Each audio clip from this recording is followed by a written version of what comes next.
These are 10 weird Queen moments Meghan Markle exposed, part 2. The Queen was lying. Meghan Markle and Prince Harry hit back on stories that they blindsided the Queen by not telling her of their plan to leave until it was public in an interview in 2021.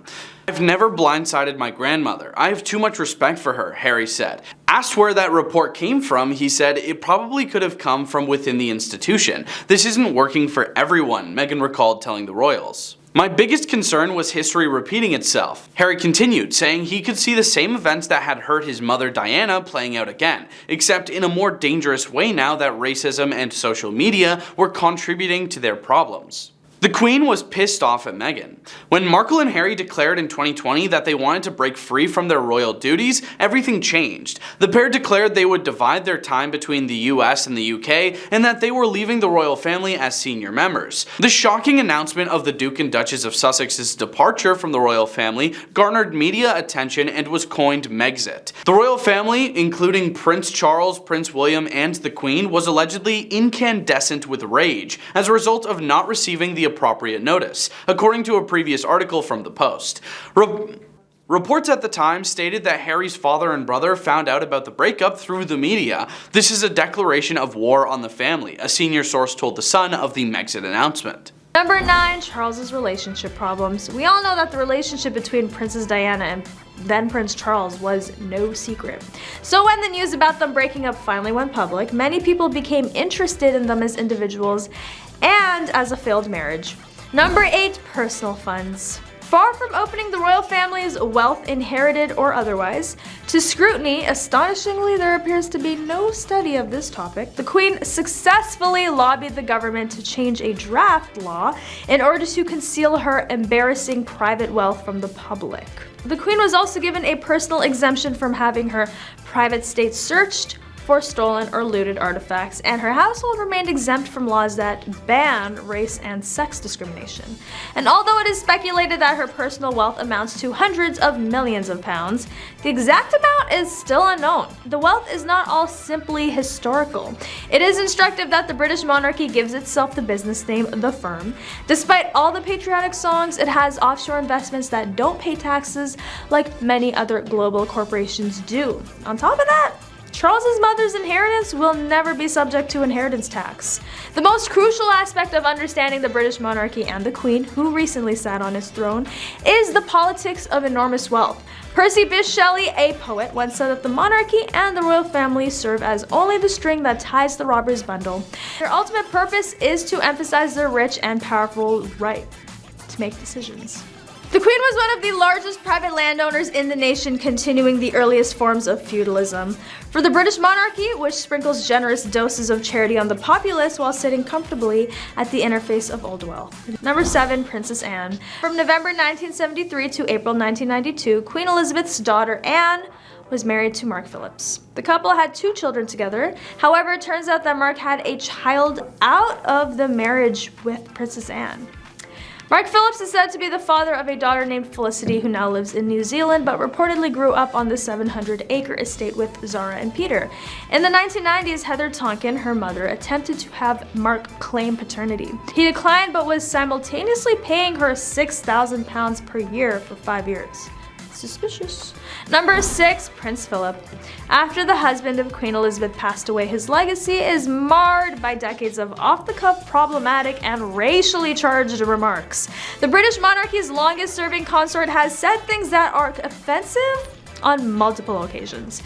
The Duke, who wed the Queen in 1947, retired from public life in May 2017 at the age of 95, but his remarks that were racist, sexist, or degrading had been dismissed as gaffes for more than 40 years prior. When Philip went to China in 1986, he called Beijing ghastly. Additionally, he told British students, "You'll have slitty eyes if you stay here for a long time." Philip made an offensive observation about Cantonese cuisine in the same year while giving a speech at a meeting of the World Wildlife Fund. He also stated the following to a student who was traveling through Papua New Guinea in 1988.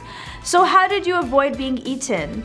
In 1994, he inquired of residents of the Cayman Islands as to whether the majority of them were descended from pirates, and in 2002, he posed the following question to a native leader in Queensland: "Do you still strike each other with spears?"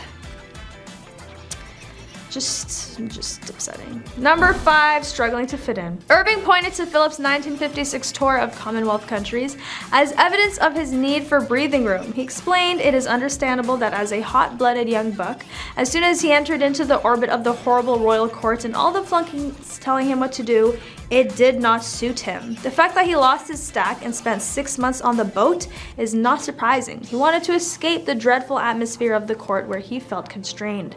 But Philip was able to make the job his own over time. He founded awards for design and industry, established an interfaith dialogue, and served as the first president of the World Wildlife Fund UK, in addition to accompanying the Queen on her travels abroad and supporting hundreds of organizations. He later stated that supporting his wife in her role as monarch was his primary responsibility. Philip was eager to embrace television when he joined the British royal family at the same time that it was growing in popularity, and was the first member of the royal family to give an interview on television in 1961, promoting the advantages of technical skills and training. Number 4, hiding family members. While most of the royal family is on display like an art exhibit gone rogue, there have been moments throughout history where they tried to hide away members of the family they didn't deem adequate for the public eye. Prince John was the youngest son of King George V, the Queen's grandfather, and when he passed away at only 13 years old, we didn't hear anything about him again. The young boy reportedly had epilepsy, and the royal family used a familiar tactic to cope, hiding the child from public view. Royal biographer Christopher Wilson has documented that some family trees entirely leave out Prince John's name. And if they feel they have somebody that isn't up to par, they want to rip them out of the history books, which happened in Prince John's case. However, that wasn't the first time the royals had hidden away family for the sake of a public image. Queen Elizabeth's first cousins Nerissa and Catherine Bowes-Lyon were each born with mental impairments and hidden away at the Royal Earlswood Institution for Mental Defectives, and their family also reported the girls passed in 1961 when they really hadn't. Catherine and Queen Elizabeth were born in the same year, but because the family had little to no understanding of navigating mental impairments, they lived incredibly separate lives. Nerissa lived another 25 years after being initially labeled deceased, and Catherine only perished in 2014.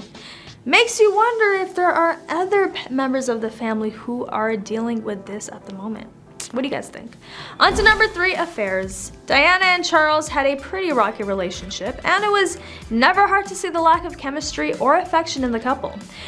Diana was torn after finding out about the long affair Charles was having with Camilla, who is now queen. The extramarital affairs didn't even stop there. Diana confessed that she was also seeing other men during their rocky marriage, and since Charles had already admitted to Diana he was in love with her, it seemed the princess was gonna find affection one way or another. And number 2, Camilla. According to King Charles's biographer, who spoke with Newsweek Royal Report podcast, Queen Elizabeth always detested Camilla and only agreed to give her blessing for the royal to be known as queen because of an unspoken deal behind the scenes regarding Prince Andrew. Camilla first met Charles in the 70s, and the two were in and out of relationships ever since. Charles admitted to adultery when his marriage became irrevocably broken down in 1981 when his marriage to Diana began. And number 1, tax fraud. The family has been exposed numerous times and have been dealing with a number of issues, one of which is tax fraud. The late queen was once exposed for concealing her embarrassing wealth from the public, which may or may not come as a surprise. It was alleged that Queen Liz's private attorney pressed ministers to modify proposed legislation to prevent the public from learning about her shareholdings. Even though the Queen's actual holdings were never made public, we can only assume that they were in the hundreds of millions of pounds range. That is all for today. Thank you for watching. Don't forget to like, comment, and subscribe, and I'll catch you next time on The Rich Life.